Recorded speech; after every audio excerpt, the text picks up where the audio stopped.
March 2020. A wealthy collector pays $2 million for what he believes is a rare Victorian doll. Life-size, perfectly preserved, hauntingly beautiful. 2 months later, he hires an expert to appraise it. She examines the piece closely. Something feels wrong. She insists on a CT scan. The results reveal bone structure, organs, teeth. This isn't a doll. It's a human body. The investigation that follows will uncover a 57-year-old secret, a murder hidden in plain sight, and a truth that someone is willing to kill to protect. Marcus Chen had always been drawn to the unusual. As a successful tech entrepreneur turned art collector, he'd spent the last decade building one of the most impressive private collections on the East Coast. His Manhattan penthouse was a carefully curated museum of rare finds, 18th-century paintings, ancient sculptures, vintage photographs. But nothing had ever captivated him quite like the piece Bernard Whitmore showed him that cold March afternoon. The antique shop occupied a discreet brownstone on the Upper East Side, the kind of establishment that didn't advertise and only accepted clients by referral. Whitmore, a silver-haired man in his late 60s with an impeccable suit and practiced charm, had called Marcus personally. "I have something extraordinary," he'd said over the phone. "Something I think you'll appreciate." Now, standing in the shop's private viewing room, Marcus understood why Whitmore had been so cryptic. Behind a glass case, illuminated by soft gallery lighting, stood a life-size figure unlike anything Marcus had ever seen. At first glance, it appeared to be a young woman, perhaps 17 or 18, dressed in an elegant Victorian gown of deep burgundy silk. But as Marcus stepped closer, he realized it was a doll, or at least, that's what Whitmore claimed it was. "Late 1860s, Whitmore explained, his voice reverent. "European craftsmanship. Probably French, though the provenance is somewhat mysterious. The level of detail is extraordinary. Look at the hair, genuine human hair. The skin, some kind of specialized wax or resin compound that's held up remarkably well. And the eyes, hand-blown glass with such depth you'd swear they could see you." Marcus circled the display case slowly. Whitmore wasn't exaggerating. The figure was hauntingly lifelike. The proportions were perfect, the facial features delicate and refined. Small details caught his eye. The slight curve of the fingers, the subtle definition of the collarbones, even what appeared to be tiny freckles across the bridge of the nose. It was beautiful and unsettling in equal measure. "How much?" Marcus asked. Unable to take his eyes off the piece, Whitmore smiled. "For the right collector, someone who would truly appreciate its significance, $2 million.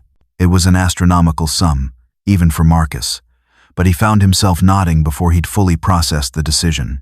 There was something about the piece that he couldn't quite articulate, something that made it feel less like a purchase and more like a rescue. 3 days later, after the paperwork was finalized and the funds transferred, the figure was carefully transported to Marcus's penthouse and installed in his private gallery behind climate-controlled glass. For the first few weeks, Marcus found himself spending hours in the gallery, studying the piece from different angles, trying to understand what made it so compelling. There was an ineffable sadness in the figure's expression, a story he couldn't quite read. He researched Victorian mourning practices, memento mori traditions, anything that might explain the piece's origins. But the more he learned, the more questions he had. By late April, with the world locked down due to the global crisis, Marcus decided it was time to have the piece professionally appraised. He needed documentation for insurance purposes, but more than that, he wanted answers. He reached out to Dr. Sarah Williams, a forensic art expert he'd worked with before.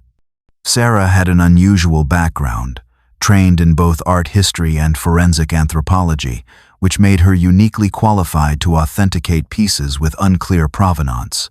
Sarah arrived on a Tuesday morning, her car one of the few on the normally bustling streets. She wore a mask and gloves, carrying her equipment in a professional case. Marcus led her to the gallery, watching her face as she first laid eyes on the figure. "My God," Sarah whispered, setting down her case and moving closer to the glass. "Marcus, this is incredible." "I knew you'd appreciate it," Marcus said, pleased by her reaction. But as Sarah continued her examination, her expression shifted. The wonder faded, replaced by something else. Concern. Confusion. She pulled out a magnifying glass, studying the figure's hands, then its face, then the exposed skin at the neckline. She took measurements, made notes, photographed details from multiple angles.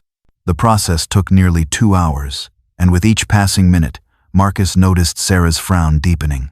Finally, she stepped back from the case and turned to Marcus. "I need to be honest with you. Something about this piece is bothering me." "What do you mean?" Sarah chose her words carefully. "The craftsmanship is extraordinary, yes, but some of the details are too accurate.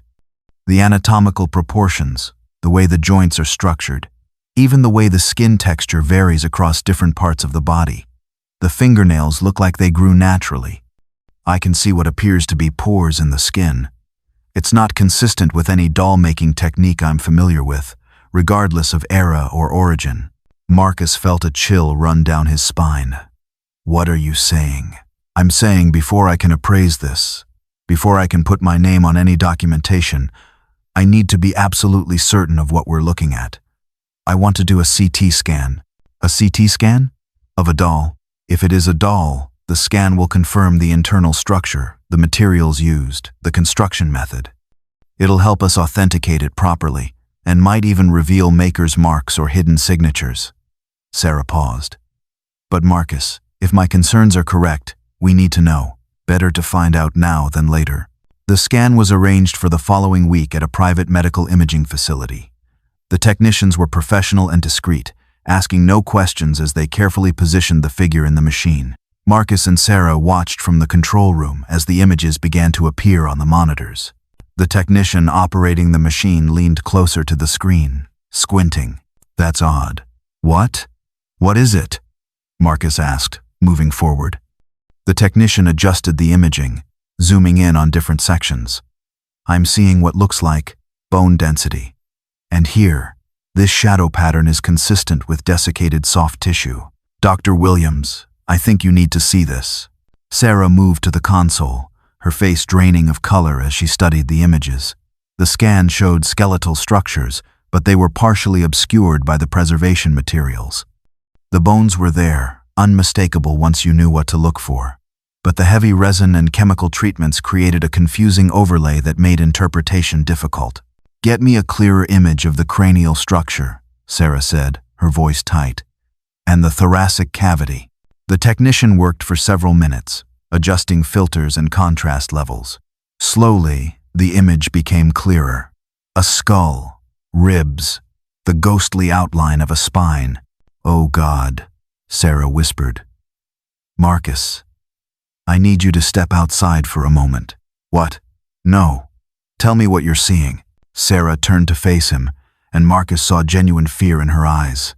"This isn't a doll, I think. I think this is human remains. We need to call the police immediately." The room tilted. Marcus grabbed the edge of the console to steady himself. "That's impossible. It can't be. I bought it from a reputable dealer. It has documentation. Provenance." "The scan doesn't lie," the technician interrupted, pointing at the screen. "See this? That's a human femur. And here, these are vertebrae. Whatever preservation process was used, it's obscured the details, but the underlying structure is definitely human." Sarah was already on her phone. "I'm calling NYPD. Marcus, don't touch anything. This is now a potential crime scene." The next several hours passed in a nightmarish blur. Police arrived, their initial skepticism giving way to grim certainty as they reviewed the scan images. The figure was carefully transported to the medical examiner's office. Detectives took statements from Marcus, Sarah, and the medical staff. By evening, despite attempts to contain the information, the story had leaked to the press. Detective James Porter arrived at Marcus's penthouse near midnight. He was in his early 50s, a tall black man with graying hair and eyes that had seen too much. 2 uniformed officers accompanied him, but Porter dismissed them after a brief conversation, choosing to interview Marcus alone. "Mr. Chen," Porter said, settling into a chair in Marcus's living room, "I need you to understand something. Right now, you're not a suspect. But you did purchase human remains, regardless of whether you knew what they were. So I need complete honesty from you. Every detail about this purchase, no matter how insignificant it seems." Marcus told him everything. The call from Whitmore, the viewing, the price, the paperwork. He provided copies of all documentation, bills of sale, certificates of authenticity, insurance appraisals, provenance records. Porter examined each document carefully, making notes. "This provenance," Porter said, holding up one of the documents. "It traces the piece back to 1870, acquired from a French estate. But that's where the paper trail ends. No maker's name, no original sale record, nothing before that date." Whitmore said that was common with pieces from that era, Marcus explained. Records were often lost or incomplete. Maybe someone created a false history to hide what this really is. Porter set down the documents. "The ME's office is doing a full analysis. It'll take time, but we should have preliminary results within a week. In the meantime, I need to talk to Bernard Whitmore." Whitmore was cooperative but clearly shaken when Porter interviewed him the next day. He provided detailed records of his purchase of the figure 15 years earlier from an estate sale in Connecticut. The seller had been an elderly widow disposing of her late husband's collection. Whitmore had paid $250,000, believing it to be a genuine Victorian mourning piece. "I've been in this business for 40 years, Whitmore said, his hands trembling slightly. "I've handled thousands of pieces. I would never knowingly deal in human remains." The documentation seemed legitimate. The piece had been in that collection for decades. There was no reason to suspect. Porter obtained the Connecticut estate sale records and contacted the auction house that had handled it. The trail led to a collector named Herbert Morrison, who had died in 2005. Morrison's widow had since passed away, and their children knew nothing about the piece beyond what was in their father's inventory records. Morrison had acquired it in 1987 from a private sale in Boston. The Boston connection led to another dead end. The seller had been a dealer who'd gone out of business in the 90s. Porter tracked down the dealer's former assistant, now retired, who vaguely remembered the piece but had no records and couldn't recall where it had come from. "It was so long ago," the woman said apologetically. "We handled hundreds of items. I remember thinking it was beautiful but creepy. The boss said it came from an estate down south somewhere, but I don't know which one." Days turned into weeks as Porter painstakingly traced the figure's ownership backward through time. Each lead took him to another dead end, another gap in the records, another seller who'd passed away or couldn't remember details from decades ago. The trail grew increasingly cold as he worked his way back through the 80s, then the 70s, then the 60s. Meanwhile, the medical examiner's office was conducting its analysis. The preservation technique was unlike anything they'd encountered. The body had been treated with a complex combination of chemicals: formaldehyde-based embalming fluids, desiccating agents, and some kind of polymer resin that had been carefully applied to create the lifelike skin texture. The process had been done with remarkable skill, preserving not just the basic structure but fine details like hair follicles and fingerprints. But the preservation materials were making their work incredibly difficult. Standard DNA extraction techniques weren't working. The chemicals had degraded the genetic material, and what remained was so contaminated with the preservation compounds that isolating viable samples was proving nearly impossible. "We're trying everything," the chief medical examiner told Porter during one of his daily check-ins. "Different extraction methods, different testing protocols. But I have to be honest with you, Detective. With this level of chemical contamination and this much time elapsed, we may never get usable DNA." The victim's identity remained frustratingly out of reach. The ME could determine that the remains were those of a young black female, approximately 16 to 18 years old at time of death. Based on the clothing, the preservation materials, and carbon dating of the fabric, death had occurred sometime between 1955 and 1965. But without DNA, without dental records to compare against, without any identifying marks or features that had survived the preservation process, they had no way to know who she was. Porter expanded his investigation, pulling missing person reports from across the country for black teenage girls who disappeared during that decade. There were hundreds.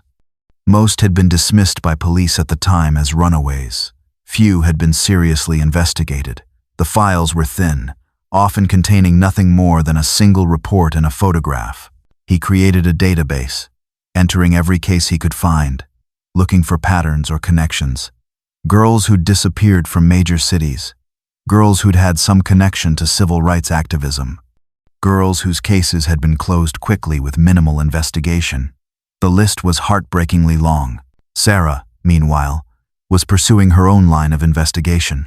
She'd become obsessed with understanding the preservation technique, believing that identifying the method might lead them to the person responsible.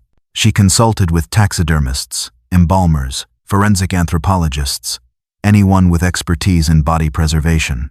This wasn't done by an amateur, she told Porter during one of their regular meetings. Whoever did this had extensive knowledge of both taxidermy and embalming, plus chemistry. They would have needed specialized equipment, chemicals that weren't readily available, and significant skill. This is the work of someone with professional training. So we're looking for what? A funeral director? A taxidermist? Maybe both. Or someone with medical training who studied preservation techniques.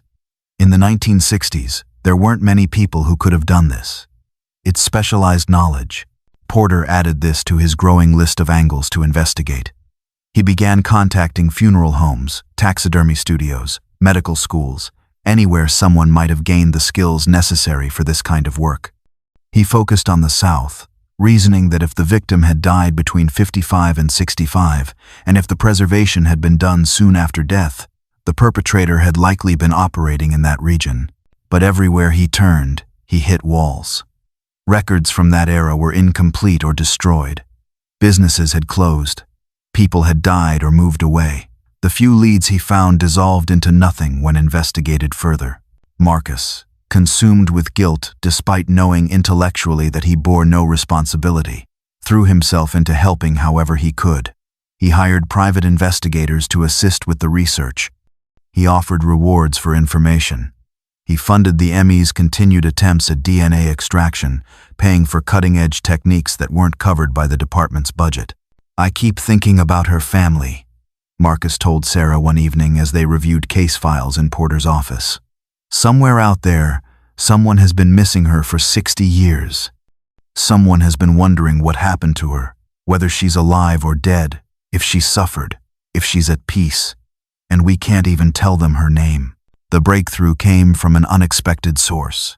A researcher at Columbia University, working on a project about missing persons cases from the civil rights era, reached out to Porter after seeing news coverage of the case. She'd been compiling oral histories, interviewing families and communities about loved ones who disappeared and been forgotten by official records. "There are so many cases that were never properly documented," the researcher, Dr. Jennifer Martinez, explained. "Police wouldn't take reports, or they'd take them and do nothing. Families had to conduct their own searches, create their own missing person flyers, rely on word of mouth and community networks. The official record is just the tip of the iceberg." Dr. Martinez had compiled a database of nearly 300 cases that existed primarily in community memory rather than official files. She cross-referenced these with Porter's parameters. Black teenage girls, disappeared between 55 and 65, cases dismissed or never investigated. "I have 47 cases that match," she said, bringing up files on her laptop. "But there are 3 that stand out. All 3 girls disappeared in the summer of 1963, all from cities with major civil rights activity, all involved in youth organizing. And all 3 cases were closed as runaways within days, despite families insisting otherwise." Porter leaned forward, studying the screen. 3 faces looked back at him. Diana Maxwell, 17, Birmingham, Alabama, disappeared July 15th. Angela Carter, 16, Atlanta, Georgia, disappeared August 3rd. Michelle Washington, 15, Memphis, Tennessee, disappeared June 22nd. "The one from Birmingham," Porter said slowly. "Tell me about her." Dr. Martinez pulled up her file. Diana Maxwell, honor student, civil rights activist, involved in youth organizing at her church. The day she disappeared, she told her younger sister she was meeting someone but wouldn't say who. Her family reported her missing immediately. Birmingham PD took a report but never investigated. The case was marked as a runaway after 3 days. She showed Porter a photograph, not the official missing person photo, but a candid shot taken at a church picnic. A beautiful young woman with bright eyes and a cautious smile, wearing a Sunday dress. Porter felt something click in his mind. The age was right. The time frame was right. Birmingham in '63 was the epicenter of civil rights violence. And the photograph, there was something about the bone structure, the shape of the face, that matched what they knew about their victim. "Does the family still live in Birmingham?" Porter asked. The parents passed away in the '80s and '90s, but the younger sister, Ruth Maxwell Johnson, she's still alive, lives in Atlanta now. She's been searching for Diana for 57 years. Porter made the call that afternoon. Ruth answered on the second ring, her voice cautious when he identified himself. "Mrs. Johnson, my name is Detective James Porter with the NYPD. I'm investigating a case that may be connected to your sister Diana's disappearance in 1963. There was a long silence. Then, in a voice barely above a whisper, "You found her." "I can't confirm anything yet, ma'am. But I need to ask you some questions about Diana. And I need to know if there are any family members who might be able to provide a DNA sample for comparison. I'm her sister. My DNA would work, wouldn't it? For comparison? Yes, ma'am, it would. But Mrs. Johnson, I need to prepare you. If this is Diana, the circumstances are unusual. I'd like to come to Atlanta to speak with you in person." "Detective," Ruth said, and Porter heard steel in her voice despite the tremor of emotion. "I have been waiting 57 years for this phone call. Whatever you have to tell me, I can handle it. When can you be here?" Porter, Sarah, and Marcus flew to Atlanta 2 days later. Ruth Maxwell Johnson lived in a modest home in a quiet neighborhood. She answered the door herself, a small, elegant woman in her mid-70s with silver hair and eyes that held both strength and sorrow. Her home was a memorial to Diana. Photographs covered every surface. Diana as a child, Diana at school, Diana at church, Diana at protests. One wall was dedicated entirely to the search. Missing person flyers, newspaper clippings, letters to politicians and law enforcement, private investigator reports. 57 years of refusing to give up. They sat in Ruth's living room, and Porter explained everything as gently as he could. The purchase, the discovery, the preservation, the investigation. Ruth listened without interruption, her face growing harder with each revelation but never breaking down. When Porter finished, Ruth was silent for a long moment. Then she stood and walked to a bookshelf, pulling down a worn photo album. She brought it back and opened it to a specific page. "This was Diana's favorite dress," Ruth said, pointing to a photograph of Diana wearing a burgundy silk gown.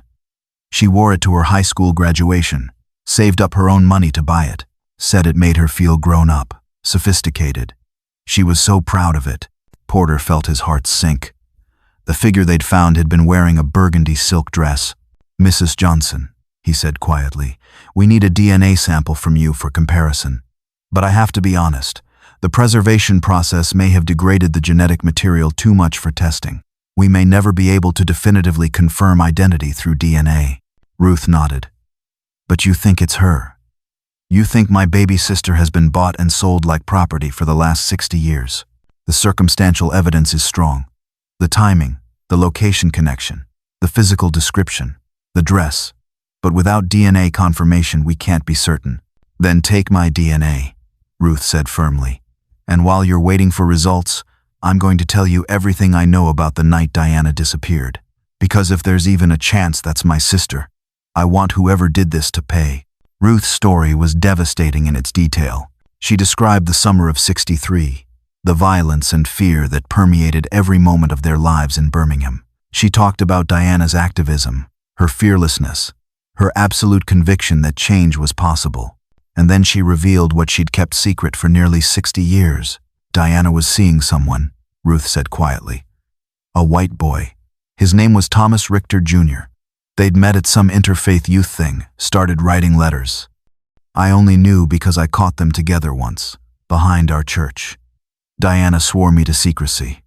Said if anyone found out, especially his family, it could get her killed. Porter's pen stilled on his notepad. Thomas Richter, That name is familiar. It should be. The Richters were one of the wealthiest families in Birmingham. Thomas Richter, Sr. owned manufacturing plants, real estate, banks. He was also known for his segregationist views. People said he had connections to the Klan, though nothing was ever proven. And his son was involved with your sister. Diana thought Tommy was different from his father. She thought he really loved her, that they could make it work somehow. The night before she disappeared, I heard her on the phone. She was whispering, but I caught parts of it. She said something about tomorrow night, and we have to tell him, and it'll be okay. I asked her about it the next morning, but she wouldn't tell me anything, said it was safer if I didn't know. Ruth's hands trembled as she pulled out a small diary from the bookshelf behind her. This was Diana's. I found it hidden in her room after she disappeared. I never showed it to the police because I was scared. I was 14 years old. My sister was missing, and I was terrified that if I told anyone about Tommy, something bad would happen to our family too. The diary covered the 6 months before Diana's disappearance. The entries were cautious, often vague, but the story was clear enough. Diana and Tommy had fallen in love. They'd made plans to run away together, to go north where they could be together openly. And in the final weeks, Tommy had become convinced that his father could be made to understand that family love could overcome prejudice. The last entry, dated July 14th, 1963, read, "Tomorrow everything changes. Tommy says we're going to talk to his father together. He says his father has connections, that he can help us get to New York safely. I'm so scared, but Tommy promises it will be okay. He says his father loves him and will want him to be happy. God, please let this work. Please let us have our chance." Porter closed the diary carefully. "Mrs. Johnson, why are you telling me this now? Why not when Diana first disappeared?" "Because I was a child, and I was terrified," Ruth said simply. "And because by the time I was old enough to understand that I should have spoken up, it felt too late. The case was closed. Diana was gone. Our parents were broken. I convinced myself it wouldn't matter, that nothing I said would bring her back." She looked at Porter with tears in her eyes. "But if that's Diana, if my sister has been out there all this time, then somebody killed her. Somebody took her from us and turned her into a thing. And I think I know who." Porter spent the next week trying to confirm Ruth's suspicions, but he quickly discovered that investigating the Richter family was going to be complicated. Thomas Richter Sr. had died in 2018 at the age of 94. His son, Thomas Jr., had died in 1995, officially ruled a suicide, though there had been whispers of accidental overdose. The family's business empire had been dissolved and sold off over the years.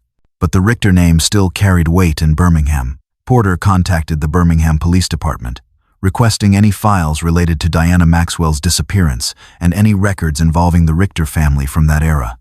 What he received was disappointing. A single-page missing person report for Diana, marked runaway, case closed, with no follow-up investigation. There were no records of any contact with the Richter family. He tried a different approach, searching for anyone who'd worked for the Richters in the 60s. Most were dead or untraceable, but he found a former housekeeper, now in her 80s and living in a nursing home, who agreed to speak with him. "I worked for the Richters from 61 to 65, the woman, whose name was Martha Ellis, told him. Mr. Richter Sr. was a hard man, cold, demanding, had very particular ideas about how the world should work and who belonged where. Do you remember the summer of 1963? Martha's expression grew distant. "I remember Tommy, Mr. Richter's son. He was about 20 then, supposed to be learning the family business. But he was different from his father, softer. He used to talk to me like I was a person, not just help. That summer, something changed with him. He seemed anxious, distracted. And his father, he was angry all the time. They had terrible arguments, shouting behind closed doors. Do you remember what they argued about? I tried not to listen. Wasn't my place. But one time, mid-July I think, I was cleaning the hallway outside Mr. Richter's study. I heard Tommy shouting something about love and it being his life and his choice. And I heard Mr. Richter say," She paused, her hands twisting in her lap. He said, "You will not disgrace this family with that. I will not allow it." And then there was a sound like something breaking. Did you see anything unusual around that time? Anyone coming to the house? Martha hesitated, clearly wrestling with something. The night of July 15th, I was working late. The Richters were having a dinner party the next evening, and I was helping prepare. Around 9 o'clock, I saw Tommy's car pull up. He had someone with him, a young woman. They went around to the side entrance, the one that led to Mr. Richter's private study. I couldn't see her clearly, but I remember thinking she seemed nervous, scared even. Porter leaned forward. Did you see her leave? No. I left around 10. Tommy's car was still there, and I saw lights on in the study. But the next morning when I came in, the study door was locked. Mr. Richter said he'd had a migraine and wasn't to be disturbed. He stayed in that study all day, had his meals brought to the door. And Tommy, Martha's voice dropped. Tommy looked like someone had died. He was pale, shaking, wouldn't talk to anyone. A few days later, he left Birmingham. Didn't come back for almost a year. Did anyone else notice these things? If they did, they didn't say anything. You didn't question Mr. Richter. Not if you wanted to keep your job. Not if you wanted to stay safe. Porter tried to find other staff members from that period, but most were deceased or wouldn't talk to him.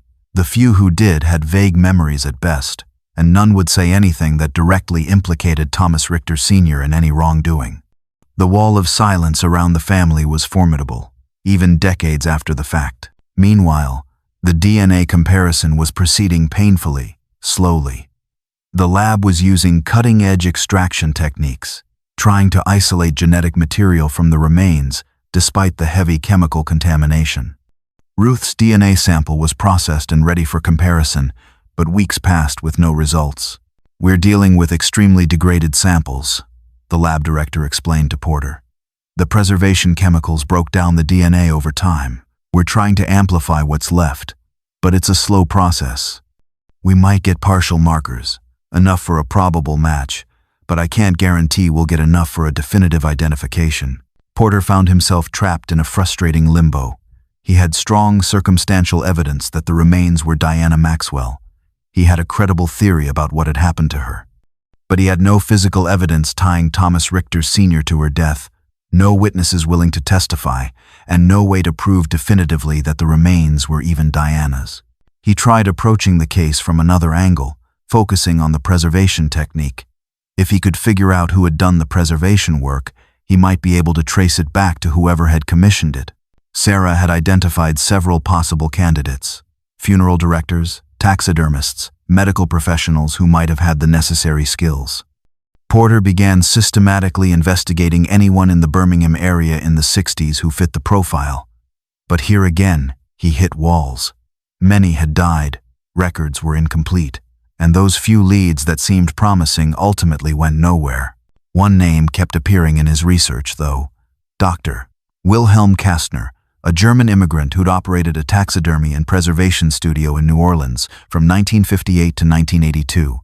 Kastner had developed a reputation for unusually realistic work, and he'd occasionally done contract work for funeral homes and medical schools across the South. Porter found an obituary from 1982. Kastner had died of heart failure at age 67, leaving no family. His business had been liquidated, and the building eventually demolished. But Porter tracked down 2 former employees, both now elderly, who agreed to speak with him. Kastner was brilliant but strange. One of them, a former apprentice taxidermist, told Porter. He was obsessed with realism, with making his work as lifelike as possible. Sometimes he'd work on a single piece for weeks, perfecting tiny details that no one would ever notice. Did he ever do work with human specimens? The man shifted uncomfortably. He did anatomical preparation sometimes, legal stuff for medical schools, but there were rumors, nothing I could ever confirm, just whispers in the industry. That he'd take on private commissions, special projects he wouldn't talk about. A few times I came in early and found him working alone on something he'd cover up when I entered. He said it was just a particularly delicate piece, but he shrugged. I don't know. Something about it felt wrong. Do you remember anything about the summer of 1963? That was before I worked for him. I didn't start until 65. Porter interviewed the second former employee, who'd worked as Kastner's bookkeeper from 60 to 64. She remembered even less, and what records she had from that period showed only standard business transactions. If Kastner had done special work for the Richters or anyone else, he'd been paid in cash and left no paper trail. Another dead end. Another lead that went nowhere. Porter was beginning to understand why so many cold cases stayed cold. Without physical evidence, without witnesses, without documentation, even the strongest theories remained unprovable. Then, 3 months into the investigation, the DNA results finally came back. The lab director called Porter personally. "We got partial markers," she said. "Enough to run a comparison with your reference sample. Detective, it's not a definitive match. The degradation is too extensive for that. But the markers we did recover are consistent with a sibling relationship. Based on the genetic information available, I'd say there's an 85 to 90% probability that your remains and your reference sample are siblings. 85 to 90%, not certainty, but close enough." Porter called Ruth immediately. "We have DNA results," he told her. "They're not conclusive, but they're strongly suggestive. The genetic markers we were able to recover are consistent with you and the victim being sisters. There's a high probability that these remains are Diana." Ruth was silent for a long moment. Then, in a voice thick with emotion, "High probability. That means there's still doubt. Some. I'm sorry, Mrs. Johnson. I wish I could give you absolute certainty, but you believe it's her." Porter thought about the dress, the timing, the age, the circumstances, the DNA markers. He thought about Martha Ellis's testimony and Diana's diary and everything he'd learned about that terrible summer in Birmingham. "Yes, ma'am, I believe it's her." Ruth's voice was steady when she spoke again. "Then I want to bring my sister home, detective. However long it takes, whatever we have to do, I want Diana to finally come home." The medical examiner officially released the remains to Ruth's custody in late July 2020. Porter had hoped to make more progress on the investigation before this happened, to have answers about who was responsible and how justice might be served. But the case had stalled. Every lead had dried up. Every avenue of investigation had dead-ended. He met with Ruth, Marcus, and Sarah to discuss next steps. They gathered in Ruth's home in Atlanta, surrounded by 57 years of unanswered questions. "I don't have enough for charges," Porter admitted. "Thomas Richter Sr. is dead. His son Tommy is dead. Without physical evidence tying them to Diana's death, without witnesses willing to testify, without even definitive proof that these remains are Diana, no prosecutor would take the case. So, they get away with it," Ruth said flatly. "My sister is murdered. Her body is turned into an object and sold for profit, and the people responsible face no consequences." "I'm not giving up," Porter said firmly. "This case stays open. I'll keep investigating, keep looking for evidence. But right now, I don't have enough. I'm sorry." Marcus spoke up. "What if we approach this differently? We can't get criminal justice, but we can still tell Diana's story. We can make sure people know what happened to her, know about the injustice, know about how her death was covered up. And we can prevent it from happening again," Sarah added. "I've been developing protocols for museums and private collectors, ways to verify that specimens and unusual pieces are actually what they're claimed to be. If we can get these protocols adopted widely, maybe we can prevent other victims from being hidden in plain sight." Ruth looked at each of them in turn. "You all barely knew Diana. You didn't have to care about what happened to her, but you've given the last 4 months to trying to find answers, to getting her justice. Why?" Porter answered first. "Because she deserved better than she got. Because her case should have been investigated properly in '63, and it wasn't. Because even 60 years later, even if we can't prosecute the guilty, we can at least acknowledge the crime and honor the victim. Because what happened to Diana is part of a larger pattern," Sarah said. "How many other black girls disappeared during that era and were dismissed as runaways? How many families were ignored when they begged for help? How many cases were never investigated because the victims were deemed not worth the effort? Diana's story matters because it represents so many others." Marcus was quiet for a moment before speaking. "I think about how I had her remains in my home for months, admiring the craftsmanship, treating her like an interesting object. That thought makes me sick." The least I can do now is help ensure her story is told and remembered properly. That's not justice, but it's something. Ruth nodded slowly. Then we tell the story. We make sure people know Diana Maxwell's name and what happened to her. We can't change the past, but maybe we can stop it from being forgotten.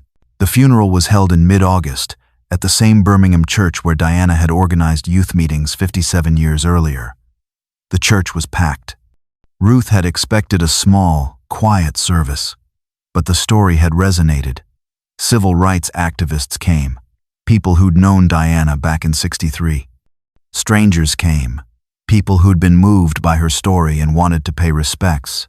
Journalists came, documenting this small piece of justice for a victim who'd been forgotten. Ruth delivered the eulogy, her voice strong despite her tears. My sister Diana died because she believed in love and equality. She died because she dared to imagine a world different from the one she lived in. For 57 years, the people who killed her got to live their lives freely while Diana's story was buried. They got to be respected, wealthy, powerful. They got to die old, in their beds, without ever facing consequences. That's not justice. But today, we remember Diana. Today, we say her name. Today, we acknowledge that her life mattered, that she was loved, that her death was a crime. And maybe that's not justice, but it's a start. After the service, Porter stood with Marcus and Sarah in the church cemetery, watching as Diana's remains were finally laid to rest beside her parents' graves. A simple headstone marked the spot. Diana Maxwell, 1945-1963. Beloved daughter and sister. Civil rights activist. Her voice was silenced, but her story will be remembered. What happens now? Marcus asked quietly. The investigation stays open, Porter said. I'm still looking into Kastner's background, still trying to find any documentation that might link him to the Richters. There's a grandson, Lawrence Richter, who still lives in Birmingham. He's refused to talk to me, but I'm not done trying. And if you never find proof, then at least we've done this much. We've identified Diana. We've told her story. We've given her family some closure. Porter paused. It's not enough. It's not justice. But it's more than she had before. They stood in silence for a moment, the Alabama heat pressing down on them, the weight of unsolved injustice heavy in the air. Sarah finally spoke. There's something I haven't told you yet. I've been going through records of unusual preservation work from the 60s and 70s, cross-referencing with missing persons cases. I found 3 other instances that match Diana's pattern. 3 other young black girls who disappeared during that era, whose cases were dismissed as runaways and who might have suffered the same fate. Porter turned to her sharply. 3 others? I can't prove anything. They're just patterns, coincidences maybe. But the similarities are striking. Same time frame, same demographics, same type of cases. And in one instance, I found a reference in an old auction catalog to a life-size Victorian preservation specimen that was sold in 1974. The description matches the preservation technique used on Diana. Where's that piece now? I don't know. The auction house went out of business in the 80s. Their records are scattered or lost. It could be anywhere. Marcus felt something cold settle in his stomach. You're saying there could be other victims out there, still being bought and sold, still hidden in collections? It's possible. I'm still researching, still trying to find connections. But yes, I think Diana might not be the only one. Porter pulled out his phone and began making notes. Send me everything you have. Names, dates, locations, any documentation. If there are other victims, we need to find them. We need to give them the same chance at identification and burial that we gave Diana. It could take years, Sarah warned. The records are fragmentary, the trail is old, and we're working with very limited resources. Then it takes years, Ruth said, having walked over to join them. Diana waited 57 years to come home. If there are others like her, they deserve the same chance. They deserve to be found, to be named, to be mourned. She looked at the 3 of them with fierce determination. I'm 74 years old. I don't know how much time I have left. But whatever time I do have, I'm going to spend it making sure that what happened to Diana doesn't stay hidden. The people who did this are dead. We can't punish them, but we can refuse to let their crime be forgotten. We can honor the victims. We can keep searching for the truth. Porter nodded. Then that's what we do. We keep investigating. We keep searching. We keep telling the story. As they left the cemetery, Porter's phone rang. It was his captain, calling with news he didn't want to hear over the phone. Porter listened for a moment, his expression growing grim, then hung up. The Birmingham Police Department just issued a statement, he told the others. They're officially closing Diana's case. They're classifying her death as a cold case homicide, with no active leads and no suspects. They're not going to investigate further. Ruth closed her eyes briefly, pain flickering across her face. But when she opened them again, her expression was resolute. Then we investigate without them. We've gotten this far on our own. We'll keep going. Mrs. Johnson, I'm still with NYPD, not Birmingham. My jurisdiction here is limited. I can only do so much. Then do what you can, Detective Porter. And I'll do what I can. And between all of us, maybe we'll find some measure of truth. They walked back to their cars through the late afternoon heat, the shadows growing long across the cemetery. Behind them, Diana Maxwell's grave was covered in flowers. More than Ruth had expected, more than seemed possible for someone who'd been forgotten for so long. But the story wasn't over. 3 other possible victims were out there, waiting to be found. Kastner's full history remained unexplored. The Richter family's connections and crimes were still shrouded in secrecy and silence, and somewhere in the vast network of private collectors and antique dealers, other horrors might still be hiding in plain sight. Porter drove back to the hotel, his mind already planning next steps. He would request records on Kastner from every state where the man had operated. He would search for any documentation of the Richter family's financial transactions in the 60s. He would contact every funeral home, every taxidermy studio, every medical school that might have records from that era. It would take time. It would be difficult. Many leads would go nowhere. He might never find definitive proof of what happened to Diana, or identify the other possible victims. The people responsible were dead, justice in the traditional sense impossible. But Porter had learned something over his decades in law enforcement. Sometimes the investigation itself was the point, sometimes bearing witness to injustice, refusing to let it remain hidden, telling the story so it couldn't be forgotten. Sometimes that was its own form of justice. Diana Maxwell had been 17 years old when she died. She'd dreamed of college and law school. She'd believed in love and equality and the possibility of change. She'd been killed for those beliefs, and her body had been turned into a commodity, bought and sold for nearly 60 years while her family grieved and searched and refused to give up hope. Now, finally, she was home. Her name was known. Her story was told. It wasn't the justice she deserved, but it was more than she'd had before. And if there were others like her, and Porter increasingly believed there were, then the work would continue. However long it took, however difficult the search. Because every victim deserved to be found, every family deserved answers, every story deserved to be told. Porter pulled into the hotel parking lot and sat for a moment in his car, looking at the file folders stacked in his passenger seat. Diana Maxwell's case, and 3 others that might be connected. Cold cases, decades old, with more questions than answers. But questions were a start. Questions led to investigation, and investigation led to truth. Not always justice, but always truth. And sometimes, truth was enough. He gathered the files and headed inside, already planning his next steps. The investigation would continue.